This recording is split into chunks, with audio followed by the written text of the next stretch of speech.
ایک کوشش ناکام ہو جائے کوئی پرواہ نہیں، نیکسٹ، پھر تیار رہو ناکامی کے لیے. ایسا نہ ہو جو انگریزی میں کہتے ہیں hope for the best but be prepared for the worst. ایسا نہ ہو کہ دوسری مرتبہ ناکام ہو کے بددل ہو جاؤ، تمہاری ہمتیں جواب دے جائیں. نہیں، پہلے سے تیار رہو کہ دوسری مرتبہ بھی ناکامی آئے تو آئے، لیکن جب تک کہ کامیابی حاصل نہیں ہوتی ہمیں یہ کام کیے چلے جانا. دیکھیے سیرت میں آیا کہ نہیں یہ واقعہ؟ بدر میں مسلمانوں کو فتح ہوئی تو احد میں زک پہنچی کہ نہیں؟ 70 صحابہ شہید ہوئے کہ نہیں؟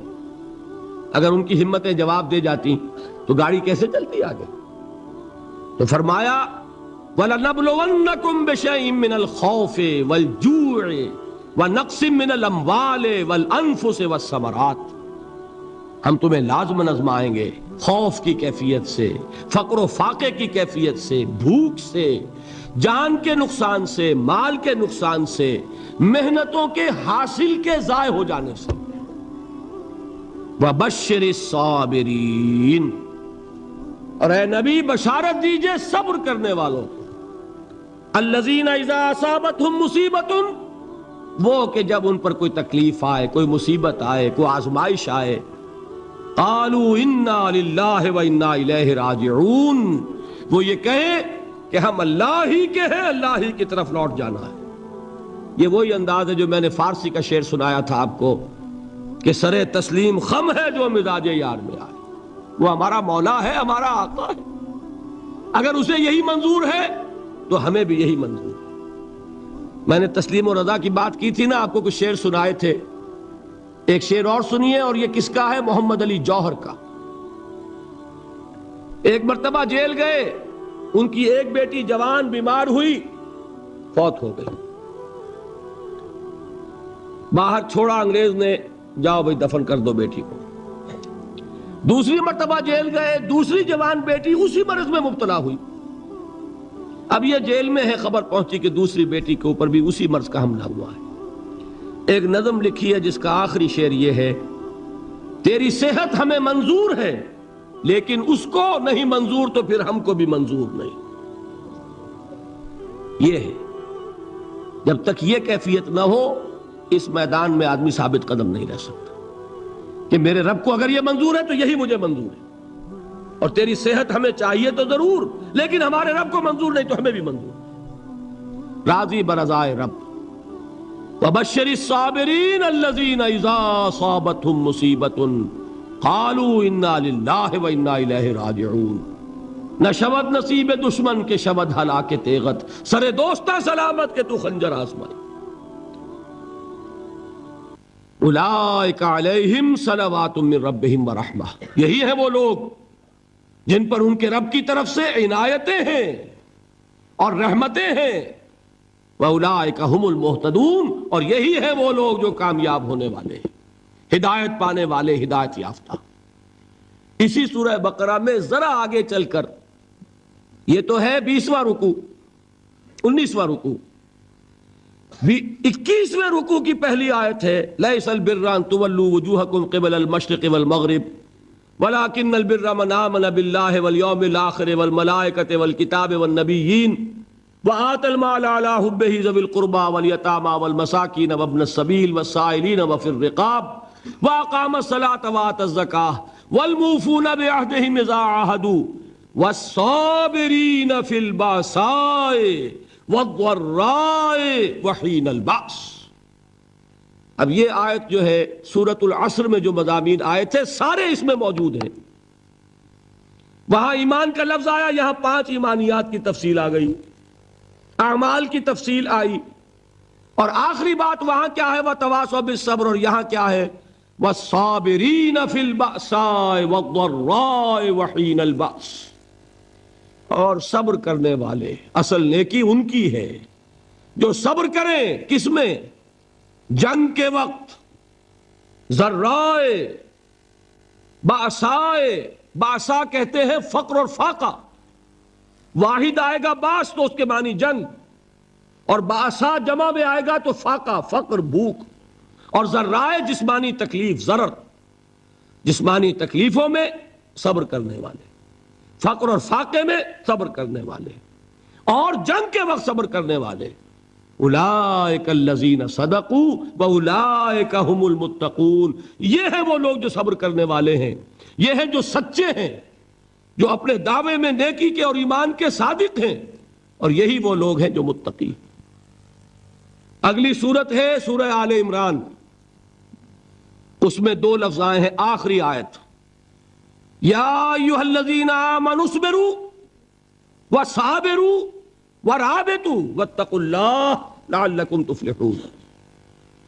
دیکھیے یہاں صبر اور صابر جو تعلق جہد اور جہاد کا ہے وہی ہے صبر اور مصابرت۔ صبر ایک طرفہ عمل ہے، آپ جھیل رہے ہیں، برداشت کر رہے ہیں، صبر علی المعصیہ، صبر علی الطاعہ، صبر علی الابتلاء، یہ سب کیا ہے؟ صبر۔ اور مصابرت کیا ہے؟ صبر کا صبر سے مقابلہ۔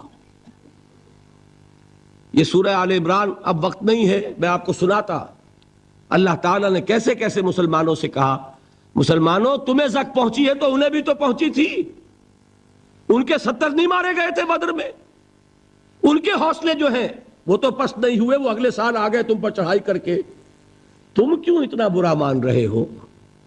تمہارے دل اتنے زخمی کیوں ہو گئے؟ تمہیں تکلیف پہنچتی ہے تو انہیں بھی پہنچتی ہے۔ اپنی غیرت جو ہے ہمیں ذرا اس کا جائزہ لینا چاہیے۔ لوگ باطل نظریات کے لیے کتنی قربانیاں دے رہے ہیں، لوگ باطل چیزوں کے فروغ کے لیے کتنی محنتیں کر رہے ہیں۔ جیسا کہ میں نے ابھی کہا تھا، اسی غیرت کو چیلنج کرنے کے لیے، ذرا آپ کی حمیت دینی کو جوش دلانے کے لیے، قادیانی نوجوان کتنی تعداد میں اپنے آپ کو دین کے لیے وقف کرتا ہے، اور آپ کتنے نوجوان ہیں جو اپنے آپ کو دین کے لیے وقف کر دیں، اور ہوں وہ کھاتے پیتے گھرانوں کے لوگ۔ یہ نہیں ہے کہ اگر کوئی اور کام نہیں کر سکتا تو پھر یہ ہے کہ وہ دین کے کام میں لگ جائے۔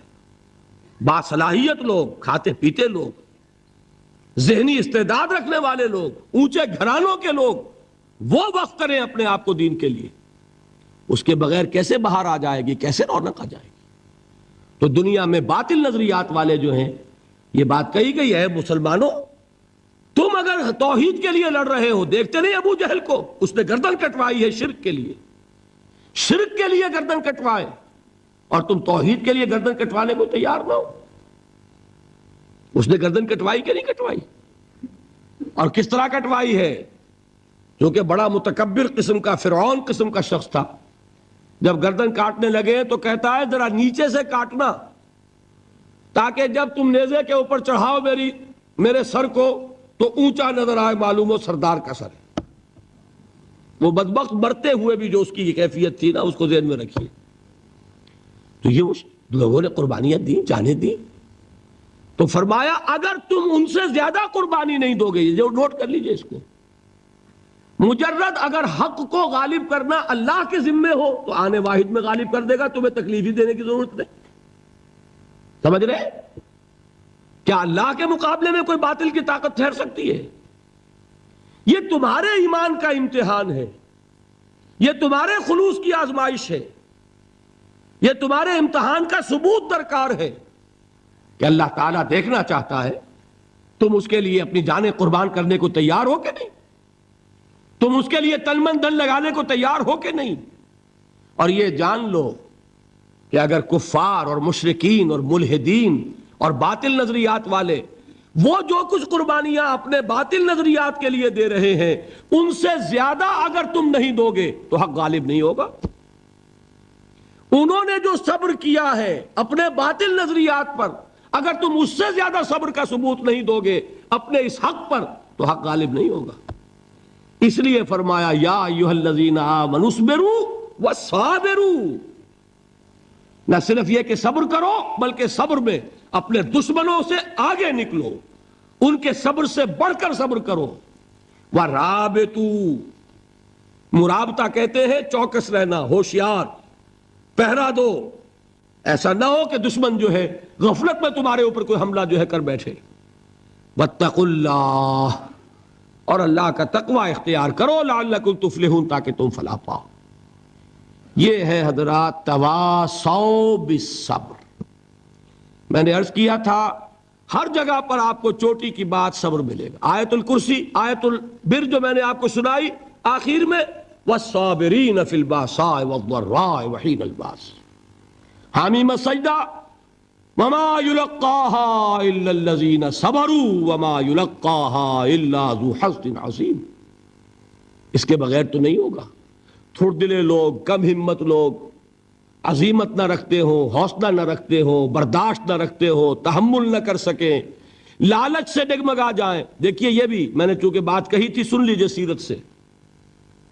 حضور صلی اللہ علیہ وسلم کے بارے میں جب مکے کے سرداروں کو یہ یقین ہو گیا کہ تشدد ہمارا فیل ہو گیا ہے، نہ محمد بدل ہوئے نہ ان کے ساتھی صلی اللہ علیہ وسلم ورضی اللہ تعالی عنہم اجمعین، تو انہوں نے دوسرا پاسا پھینکا. پہلا پاسا کیا تھا؟ استہزاء، تمسخر، مذاق، ڈیمورلائز کرو، نروس بریک ڈاؤن کرو، ان کا بیٹھ جائیں یہ پتاشے کی طرح. معلوم ہوا نہیں ہے تو کھڑے رہے. تو دوسرا وار، مارو، ستاؤ، تکلیفیں دو، بھوکا مارو، دہکتے ہوئے انگاروں پر لٹاؤ، ان کو ہلاک کرو. معلوم ہوا یہ حربہ بھی ناکام ہو گیا. ایک آدمی واپس نہیں پھرا. ایک شخص کو بھی ہم اپنے اس تمام پرسیکیوشن سے نہ توحید سے ہٹا سکے، نہ محمد سے برگشتہ کر سکے صلی اللہ علیہ وسلم. بلکہ مرض بڑھتا گیا جوں جوں دوا کی. ان کے اعتبار سے تو مرض تھا نہیں کہ وہ تو بات آگے بڑھ رہی. ہم نے جتنا دبایا، وہ جو کہا ہے کہ اتنا ہی یہ ابھرے گا جتنا کہ دبا دیں گے، تو ہمارا دباؤ جو ہے وہ ناکام ہو گیا. تو تیسرا بار آیا تھا. وہ کیا تھا؟ سفارت آئی ابو طالب کے پاس. دیکھو ابو طالب، تمہارا بھتیجا جو ہے وہ ہمارے معبودوں کو باطل ٹھہرا رہا ہے، ہم تنگ آ چکے ہیں.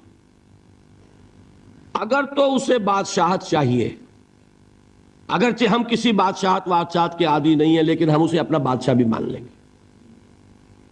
اگر اسے دولت چاہیے، وہ اشارہ کرے، ہم سیم و زر کے انبار اس کے قدموں میں لگا دیں گے. اور کہیں نکاح کرنا چاہے اشارہ کر دے، جس اونچے سے اونچے گھرانے میں وہ چاہے گا قریش کے، ہم اس کی شادی کر دیں گے. تینوں ہی لالچ ہے نا دنیا میں. ویسے تو زر، زن، زمین، آپ کے ہاں یہ تین زے مشہور ہیں. زر، زن، زمین. زمین کو اقتدار سمجھ لیجئے، قوت سمجھ لیجئے، دبدبا سمجھ لیجئے. زن، زر اور حکومت، تینوں پیشکشیں انہوں نے کی. دیکھیے یہ ہوتے ہیں مرحلے تحریکوں کے لیے بہت ہی نازک. نبی کے لیے تو خیر کوئی امکان نہیں تھا. غیر نبی ہو تو سوچے گا نا، یہ بادشاہ بنا رہے ہیں، بادشاہ بنو، اس وقت تھوڑا سا کمپرومائز کر لو، پھر ہاتھ میں قوت آ جائے گی تو پھر سب ٹھیک کر لیں گے. اگرچہ کبھی ٹھیک نہیں ہوتا، وہ ٹھیک ہوتا ہے اسی پروسیس سے جو محمد الرسول اللہ نے اختیار کیا. یہ تمام ٹیمپٹیشنز ہوتی ہیں، راستے سے بھٹکانے کی کوشش، کہ دباؤ سے نہیں مانے تو یہ لالچ جو ہے یہ انہیں ہٹائے. کیا جواب تھا حضور کا صلی اللہ علیہ وسلم؟ چچا نے جب بات کی ہے، انہیں براہ راست تو حضور سے بات کرنے کی ضرورت نہیں ہوئی تھی، ابو طالب کے واسطے سے بات کی. چچا نے جب بات کی ہے آ کر، حضور نے فرمایا چچا جان اگر وہ میرے داہنے ہاتھ میں سورج اور بائیں میں چاند رکھ دیں تب بھی میں یہ کام نہیں چھوڑ سکتا. تو عزیمت میں نے کہا تھا، صبر کیا ہے؟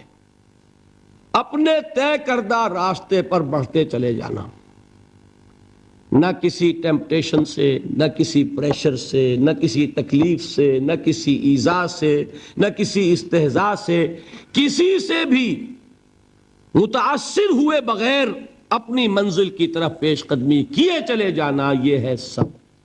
یہ صبر کی آخری منزل ہے.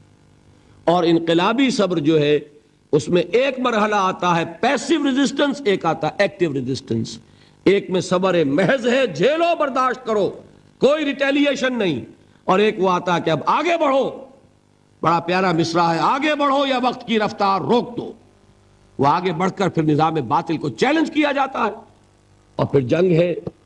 ان اللہ یحب الذین یقاتلون فی سبیلہ صفا کانہم بنیان مرصوص ان اللہ اشتری من المؤمنین انفسہم واموالہم بان لہم الجنہ یقاتلون فی سبیل اللہ فیقتلون ویقتلون وعدا علیہ حقا فی التوراۃ والانجیل والقرآن ومن اوفی بعہدہ من اللہ فاستبشروا ببیعکم الذی بایعتم بہ وذلک هو الفوز العظیم۔ اللہ نے اہل ایمان سے ان کے جانیں اور ان کے مال خرید لیے ہیں جنت کے عوض۔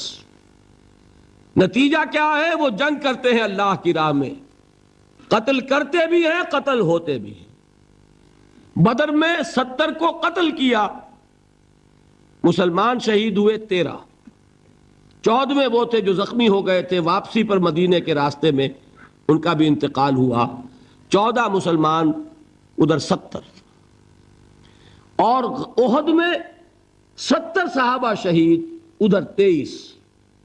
تلک الایام نداولها بین الناس، یہ دن ہے جن کو ہم الٹ پھیر کرتے رہتے ہیں لوگوں کے مابین، لیکن یہ کہ بد دل نہیں ہوئے، قافلہ بڑھتا رہا۔ اور غزوہ احزاب میں وہ شعر میں کل سنا چکا ہوں محمد کے جانثاروں کا، نحن الذین بایعوا محمدا علی الجہاد ما بقینا ابدا، ہم وہ ہیں جنہوں نے محمد سے بیعت کی ہے جہاد کی صلی اللہ علیہ وسلم۔ اب یہ جہاد، یہ قتال، یہ جنگ، یہ سرفروشی، یہ جاں فشانی جاری رہے گی جب تک جان میں جان ہے، یا تخت یا تختہ، یا اللہ کا دین غالب ہوگا اور یا ہم اپنی جانیں اسی کام میں اللہ کے حوالے کریں۔ اللہ تعالیٰ مجھے اور آپ کو اس کی توفیق دے کہ ایمان کے عملی تقاضوں کو پورا کرنے میں، اللہ کے دین کی دعوت کے لیے، دیکھیے تینوں لیول میں نے بیان کر دیے۔ پہلی سطح پر اللہ کی بندگی، خود اسلام، خود اطاعت میں صبر عن المعصیہ، صبر علی الطاعہ، اللہ کی اطاعت پر صبر، معصیت سے رکنے پر صبر۔ دعوت میں اپنے کیریئر، اپنے خوشنما مستقبل کا صبر، اور استہزاء اور تمسخر اور مذاق اور فقرے اور جملے جھیلنا، وصبر علی ما یقولون۔ انقلاب اور اللہ کے دین کو قائم کرنے کے لیے صبر، پیسو ریزسٹنس، ایکٹیو ریزسٹنس۔ ایک صبر محض ہے، ایک مصابرت ہے، ایک یہ کہ جھیلو، برداشت کرو لیکن ہاتھ نہ اٹھاؤ، اور ایک یہ کہ آگے بڑھو، باطل کو للکارو اور جان ہتھیلی پر رکھ کر میدان میں آ جاؤ۔ یہ 6 صبر میں نے آج آپ کو بتائے، 2 صبر ہیں ہر لیول کے۔ میں نے عرض کیا تھا کہ یہ تینوں لیول سامنے ہوں گے تو ہی مختلف چیزوں کے، جہاد کے درجات بھی تب سمجھ میں آئیں گے اور صبر کے مراتب بھی سب سمجھ میں آئیں گے۔ اللہ تعالی ہمیں جہاد کی توفیق عطا فرمائے اور صبر کی توفیق عطا فرمائے اور فیصلہ کرنے کی توفیق عطا فرمائے کہ میری زندگی کا مقصد تیرے دین کی سرفرازی، میں اسی لیے مسلمان، میں اسی لیے نمازی۔ حضرت مصعب بن عمیر رضی اللہ تعالی عنہ، وہ نوجوان 200 درہم کا جوڑا ان کا سل کر آتا تھا شام سے تیار ہو کر، لباس معطر ہوتا تھا، جدھر سے نکل گیا پوری گلی جو ہے وہ معطر ہو گئی، انگلیاں اٹھ رہی ہیں، وہ جا رہا ہے مصعب، یہ خوشبو اس کی ہے۔ اس مصعب کے ساتھ کیا سلوک کیا؟ باپ تو مر چکا تھا، ماں نے پالا تھا، دولت بہت چھوڑ کر گیا تھا باپ، لہذا ماں نے بڑے ناز و نام میں پالا، بڑے لاڈ پیار میں، 200 درہم کا جوڑا تیار ہو رہا۔ لیکن یہ کہ آپ کو معلوم ہے عرب کے اس معاشرے میں عورت کی کوئی حیثیت نہیں تھی، ماں کا اختیار نہیں تھا، چچا تھا اب سربراہ خاندان کا۔ چچا نے کہا مصعب اگر تم نے اپنے باپ کا دین چھوڑ دیا ہے تو باپ کی دولت پر بھی تمہارا کوئی حق نہیں ہے، نکل جاؤ گھر سے۔ اس نے یہ سوچا تھا کہ مصعب کے ہوش ٹھکانے آ جائیں گے، دن میں تارے نظر آ جائیں گے، ناز و نام میں پلا ہوا گھر سے نکل کے جائے گا کہاں، یہ سارا نشہ جو ہے توحید کا یہ حیران ہو جائے گا۔ حضرت مصعب کا جواب بالکل برعکس تھا، اچھا ٹھیک ہے چچا جان، میں گھر چھوڑتا ہوں۔ وہی بات جو کبھی کہی تھی ابراہیم نے، باپ نے کیا کہا تھا؟ واجرنی ملیہ، جاؤ چلے جاؤ، دفع ہو جاؤ میری نگاہوں سے۔ حضرت ابراہیم نے کیا جواب دیا تھا؟ سلام علیک ساستغفر لک ربی انہ کان بی حفیہ۔ اچھا ابا جان، آپ کا حکم یہی ہے تو میں چلتا ہوں، آپ پر سلامتی ہو، میرا رب مجھ پر بڑا مہربان ہے، میں اس سے آپ کے لیے استغفار کروں گا۔ چل دی یہی جو ہے حضرت ابراہیمی کی نسل ہے نا قریش. آج ابراہیم کے ایک بیٹے کے ساتھ وہی معاملہ ہو رہا ہے مصعب کے ساتھ, اور مصعب چلنے کے لیے تیار ہو گئے. چچا نے سوچا, میں سمجھتا تھا کہ ہوش ٹھکانے آ جائیں گے, یہ تو تیار ہو گیا نکلنے کے لیے. غصے میں آ کے اگلی بات کہی, یہ کپڑے جو پہنے ہوئے تم نے یہ بھی اسی مشرک باپ کی کمائی کے ہیں, اتارو ان کو. وہیں کپڑے اتارے, مادر زاد برہنہ گھر سے نکالے گئے. ماں کے پاس پہنچے, ماں نے آنکھوں پر ہاتھ رکھے. مصعب کیا ہوا؟ کہ ماں سے کہتے ہیں کہ ماں میں موحد ہو گیا ہوں. اور وہاں سے گئے, پھر حضور کی خدمت میں کپڑے کہیں سے مانگے ہوں گے. یہ مصعب ہیں 200 درہم کا جوڑا پہننے والے.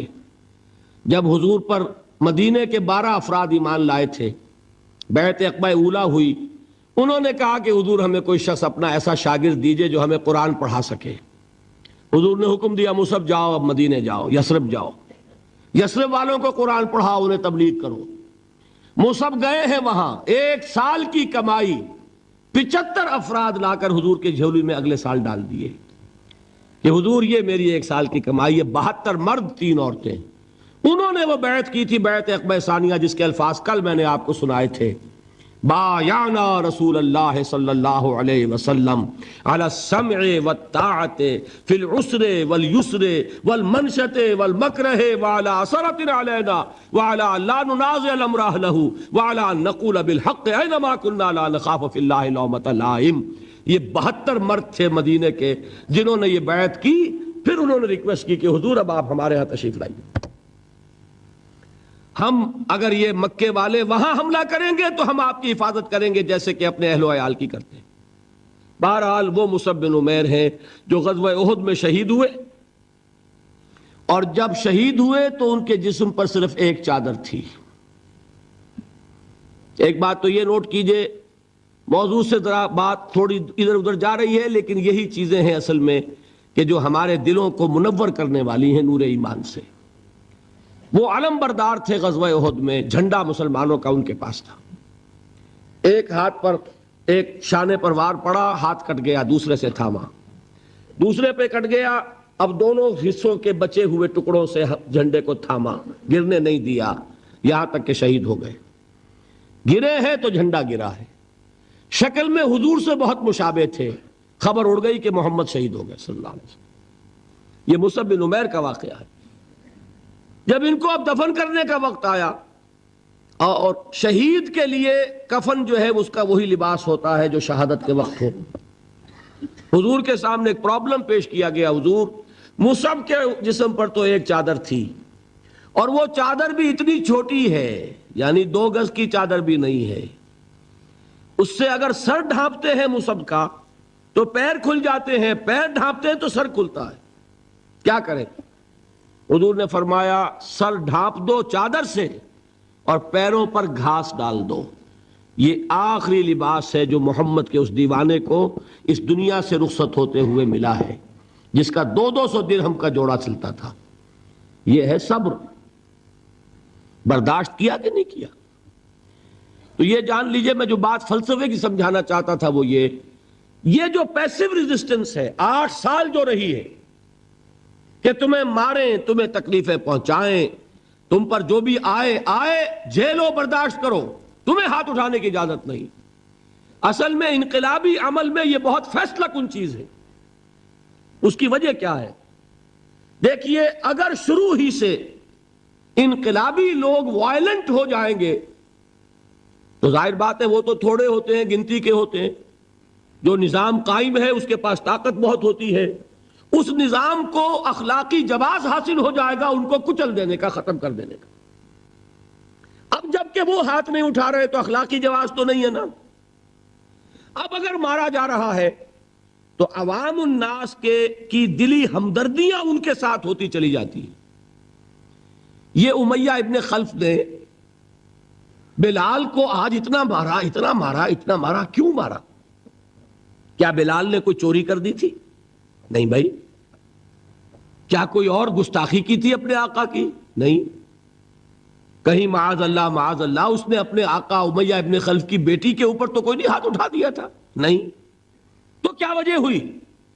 بس صرف یہ وجہ ہے کہ وہ ایک اللہ کو مانتا ہے اور محمد پر ایمان لے آیا صلی اللہ علیہ وسلم۔ بتائیے اس کا کیا اثر ہوگا؟ یہ خباب بن الارت پیشے کے لحاظ سے لوہار تھے۔ سوچئے ایک زندہ انسان کو دہتے ہوئے انگاروں پر لٹایا جا رہا ہے، ان انگاروں سے کھال جلی، کمر کی چربی پگھلی، اس پگھلنے والی چربی سے وہ انگارے ٹھنڈے پڑے، یہ سب کچھ جھیل رہا ایک شخص۔ سوچنے والوں نے سوچا نہیں ہوگا کیا جرم تھا ان کا، تو بڑا شریف آدمی ہے، بہت اچھا کاریگر ہے، وقت پر کام دیتا ہے، مناسب اجرت لیتا ہے، یہ کیا ہوا؟ یہ کوئی جرم نہیں، جرم صرف ایک ہے، ایک اللہ کو مانتا ہے اور محمد کے دامن سے وابستہ ہے صلی اللہ علیہ وسلم۔ آپ سوچئے، دیکھیے ایک لفظ ہم بولا کرتے ہیں سائلنٹ میجورٹی۔ واقعہ یہ ہے کہ کسی بھی معاشرے میں میجورٹی ہمیشہ سائلنٹ رہتی ہے، وہ سائلنٹ اسپیکٹیٹر ہوتی ہے، دیکھتی رہتی ہے کیا ہو رہا ہے۔ لیکن سائلنٹ میجورٹی سائلنٹ ہوتی ہے، اندھی بہری تو نہیں ہوتی، دیکھتی تو ہے کہ کیا ہو رہا ہے، سن تو رہی ہے کہ کیا چرچے ہیں۔ اب جب وہ دیکھتے ہیں کہ کچھ شریف لوگ ہیں، بڑے ہی اعلیٰ اخلاق والے لوگ ہیں، ان پر تشدد ہو رہا ہے، انہیں مارا جا رہا ہے، انہیں ستایا جا رہا ہے، ان پر کوڑے برس رہے ہیں، انہیں دیکھتے ہوئے انگاروں پر لٹایا جا رہا ہے، ان کا کوئی جرم نہیں، کوئی ان کی خطا نہیں، سوائے اس کے کہ ایک اللہ کو مانتے ہیں، انہوں نے کسی کو نقصان نہیں پہنچایا، انہوں نے کسی کا بال بیکا نہیں کیا، انہوں نے کسی پر دست درازی نہیں کی، وہ تو دعائیں دے رہے ہیں انہوں۔ اس کا نتیجہ کیا نکلتا ہے؟ اندر ہی اندر سائلنٹ میجورٹی کنورٹ ہوتی ہے۔ وہ جرت تو نہیں ہوتی کہ برملا اعلان کریں، لیکن دل ان کے بدل رہے ہیں۔ اور آپ کو معلوم ہے ایک مصرع بڑا پیارا ہے، جو دلوں کو فتح کر لے وہی فاتح زمانہ۔ یہ دل فتح ہو رہے تھے اس وقت، یہ 8 برس میں محمد نے صلی اللہ علیہ وسلم قریش کے دل فتح کیے، چاہے وہ ایمان نہیں لائے، لیکن اندر سے انہیں نظر آ رہا تھا کہ کون کیا ہے۔ یہ ہے پیسو ریزسٹنس، یہ ہے صبر محض۔ انقلابی عمل میں، اقامت دین کی جد و جہد میں پہلا مرحلہ یہ ہے صبر کا۔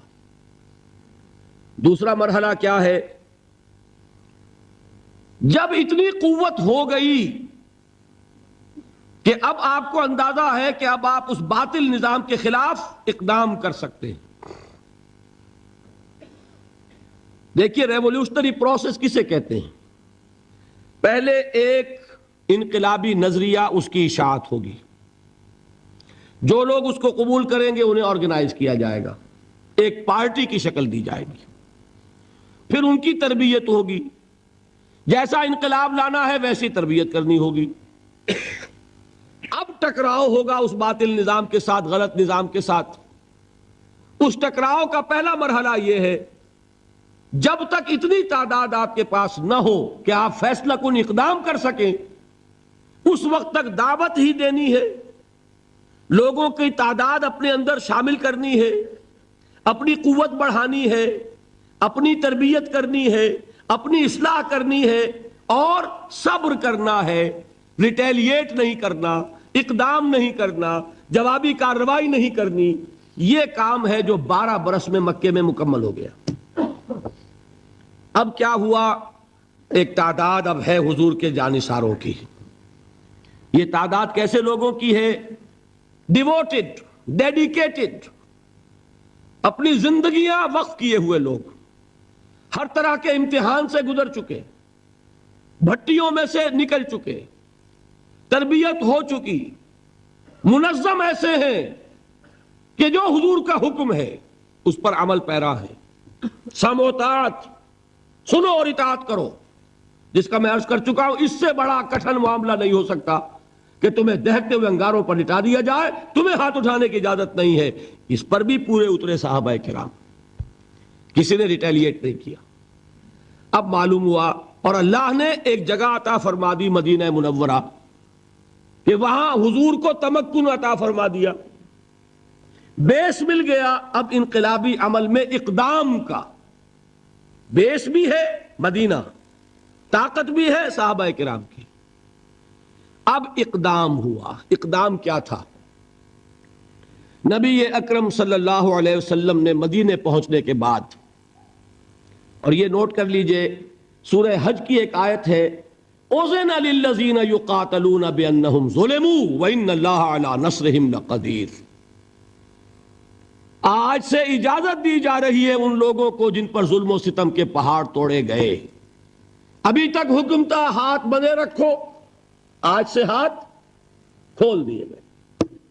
یو کین ریٹیلیٹ، تم بدلہ لے سکتے ہو، جوابی کارروائی کر سکتے ہو۔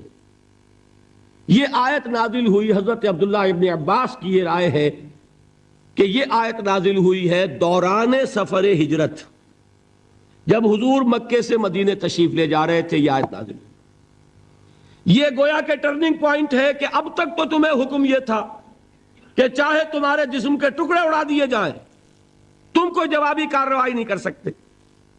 اب وہ حکم بدل گیا، اب تم اقدام کرو، جوابی کارروائی کرو۔ حضور نے کیا کیا اس کو سمجھ لیجئے، یہ سیرت کا بہت اہم باب ہے اور نگلیکٹڈ ہے، توجہ نہیں ہوئی اس پر۔ واقعات موجود ہیں سیرت کی کتابوں میں، ان واقعات کی اہمیت کیا ہے، ان سے کیا نتیجہ نکلتا ہے، اس پر زیادہ توجہ نہیں ہوئی۔ حضور نے مدینے پہنچ کر 6 مہینے تو کوئی اقدام نہیں کیا، اپنی پوزیشن کو کنسولیڈیٹ کیا۔ 3 اہم کام کیے۔ مسجد نبوی کی تعمیر کے ایک مرکز وجود میں آ جائے، وہی اب آپ کی تربیت گاہ ہے، وہی خانقاہ ہے، وہی گورنمنٹ ہاؤس ہے، وہی درسگاہ ہے، اصحاب صفہ ہے، حضور صلی اللہ علیہ وسلم ہے، نماز با جماعت ہے، خطبہ جمعہ ہے، تو خانقاہ بھی وہی، تربیت گاہ بھی وہی، درسگاہ بھی وہی، گورنمنٹ ہاؤس بھی وہی۔ دوسرا کام کیا کیا؟ جو یہودی قبائل تھے ان کو جکڑ لیا، معاہدوں میں معاہدے کر لیے، تاکہ مدینے کے ڈیفنس کے لیے جوائنٹ ڈیفنس، اگر مدینے پر حملہ ہوگا طے ہو گیا کہ مل جل کر ڈیفینڈ کریں گے۔ یہ ایک بہت بڑا اقدام ہے۔ یہ تو آپ جو مستشرقین ہیں ان کی اگر کتابیں پڑھیں، Muhammad at Mecca, Muhammad at Medina by Montgomery Watt, تو آپ کو پتا چلے گا کہ کیا کیا تعریفیں لوگوں نے کی ہے کہ یہ کس قدر اہم اقدام تھا اور کتنی دور بینی اور پیش بندی کا معاملہ کیا تھا محمد رسول اللہ نے۔ تیسرا کام کیا کیا؟ مواخات، مہاجرین اور انصار کو جوڑ کر ایک وحدت بنانا۔ آپ کو معلوم ہے اس کی تاریخ میں کوئی مثال نہیں ہے۔ ایک انصاری ایک مہاجر بھائی ہو گئے تو لوگوں نے گھر تقسیم کر دیے، دکانیں تقسیم کر دی، کاروبار بانٹ دیے۔ یہاں تک واقعہ ملتا ہے کہ ایک انصاری صحابی اپنے مہاجر بھائی کو گھر لے گئے، فرمایا یہ میری 2 بیویاں ہیں، ان میں سے جو تمہیں پسند ہو اشارہ کر دو، میں ابھی طلاق دے دوں گا تاکہ تم ان سے شادی کر لو۔ میں یہ برداشت کرنے کو تیار نہیں کہ میرے گھر میں 2 بیویاں ہوں اور میرے بھائی کا گھر جو ہے وہ آباد نہ ہو۔ کوئی مغالطہ آپ کو نہ ہو جائے، کوئی غلط دلیل اس سے آپ نہ لیں۔ اس وقت تک پردے کا حکم نہیں آیا تھا، پردے کا حکم بعد میں آیا، وہ سن 5 میں آیا، 6 میں آیا، سورہ نور میں، سورہ احزاب میں۔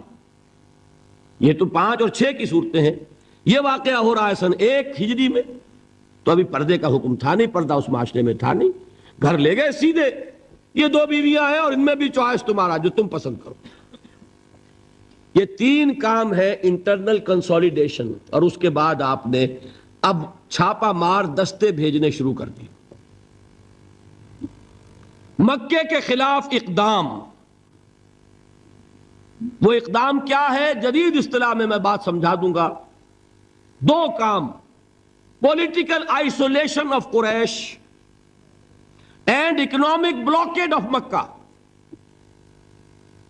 حضور تشریف لے گئے، ایک قبیلے سے آپ نے معاہدہ کر لیا، وہ قبیلہ یا تو پہلے حلیف تھا قریش کا، اب حلیف ہو گیا محمد کا صلی اللہ علیہ وسلم۔ قریش کی آئسولیشن ہو رہی ہے اور حضور کی قوت بڑھ رہی ہے، یا یہ کہ ان کا بھی معاہدہ ہو گیا ان کا بھی ہو گیا، تو نیوٹرل تو ہو گیا نا۔ یہ ہے پولیٹیکل آئسولیشن آف قریش. اور اکنامک بلاکیڈ کیا ہے؟ قریش کا کیا تھا ذریعہ معاش؟ تجارت. تجارتی قافلے کہاں جاتے تھے؟ شام. وہ راستہ گزرتا تھا بدر کے پاس سے، اور جاتے تھے یمن. وہ راستہ گزرتا تھا طائف ہو کر.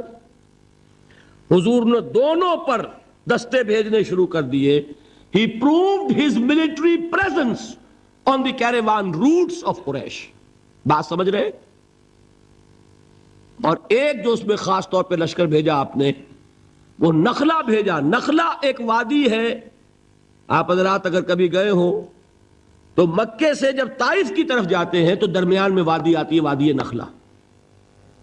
اب آپ اندازہ کیجئے کہاں مدینہ، وہاں سے ایک لشکر. لشکر کیا، چھوٹا سا دستہ، 12 افراد، ایک چھوٹا سا چھاپا مار دستے تو ایسے ہی ہوتے ہیں چھوٹے، وہ لشکر تھوڑا ہی ہوتا ہے. حضرت عبداللہ ابن جہش اس کے کمانڈر، انہیں ایک سیلڈ لیٹر دیتے ہیں حضور، مہر لگا ہوا، کہ مدینے سے 2 دن کی مسافت پر باہر نکل کر پھر کھولنا اس کو، اور جو اس میں لکھا ہوا ہے انسٹرکشنز جو ہے کیری آؤٹ کرو. اتنی سیکریسی. جب وہ نکلے 2 دن کے فاصلے پہ باہر چلے گئے، کھولا لکھا وادی نخلا میں قیام کرو اور وہاں جا کر قریش کی نقل و حرکت پر نگاہ رکھو اور ہمیں اطلاع دیتے رہو. اب یہ 300 میل کا سفر کر کے وہاں پہنچے ہیں. وہاں اتفاق سے ایک قافلہ قریش کا گزر رہا تھا، اس سے مٹ بھیڑ ہو گئی، مقابلہ ہوا. ایک آدمی قرشی جو ہے کافر مشرک، وہ ان کے ہاتھوں مارا گیا. 2 کو انہوں نے گرفتار کیا، باقی بھاگ گئے. تو جو مال غنیمت تھا وہ لے کر آ گئے. حضور ناراض ہوئے کہ میں نے تمہیں اس کا حکم نہیں دیا تھا، میں نے صرف یہ کہا تھا کہ وہاں قیام کر کے ہمیں انفارم کرتے رہو. لیکن یہ بات ریکارڈ پر آ جانی چاہیے کہ ہجرت کے بعد پہلا قتل جو ہوا مسلمانوں کے ہاتھوں ایک مشرک کا ہوا. یہ تھی جس نے مکے میں آگ لگا دی. اتنی جرت ہو گئی محمد کی صلی اللہ علیہ وسلم. ادھر سے وہ ابو سفیان لے کر گئے ہوئے تھے قافلہ، تجارتی قافلہ، وہ واپس آ رہا تھا.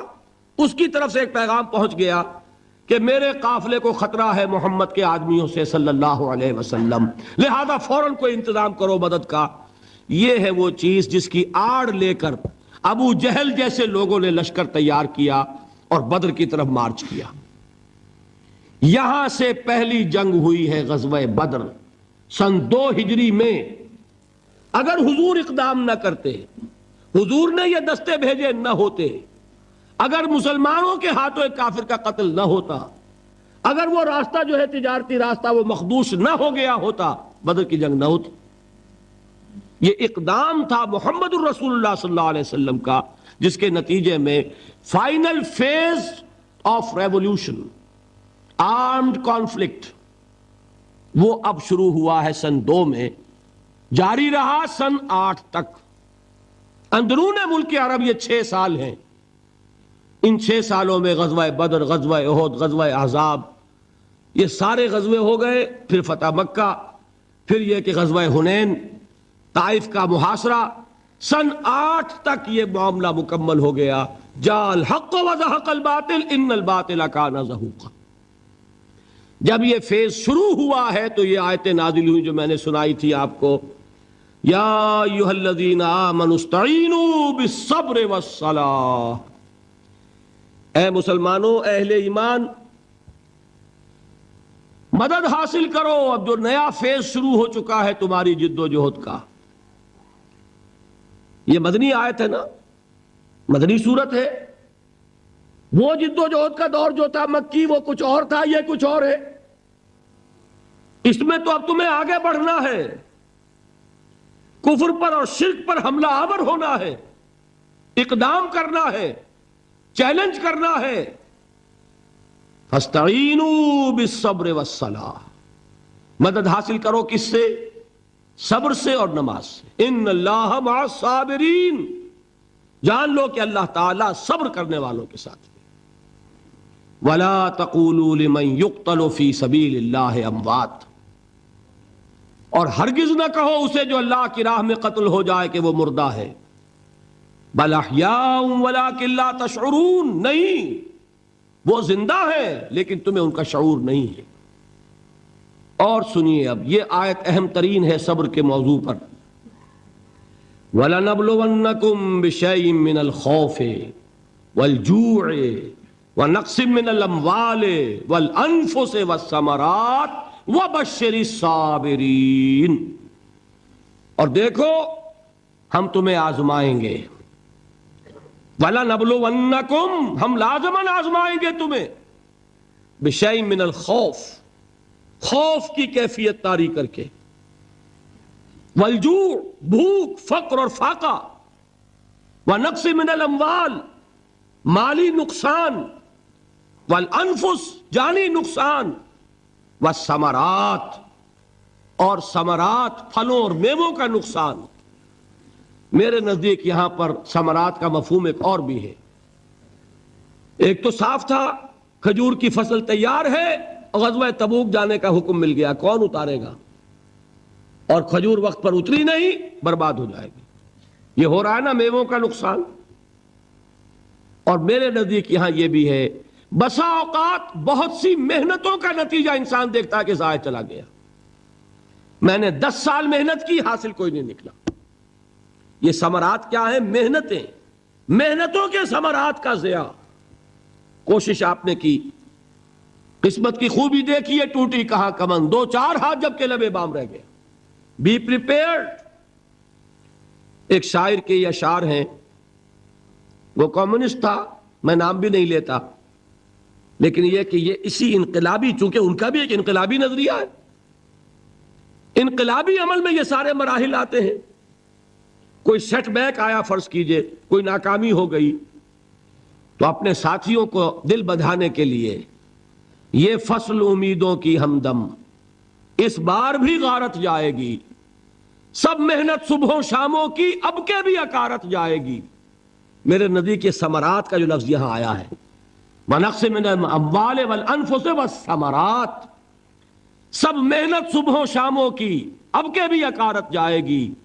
دھرتی کے کونوں کھدروں میں پھر اپنے لہو کی کھاد بھرو، پھر مٹی سینچو اشکوں سے، پھر اگلی رت کی فکر کرو، پھر اگلی رت کی فکر کرو، جب پھر ایک بار اجڑنا ہے، ایک فصل پکی تو بھر پایا، تب تک تو یہی کچھ کرنا ہے۔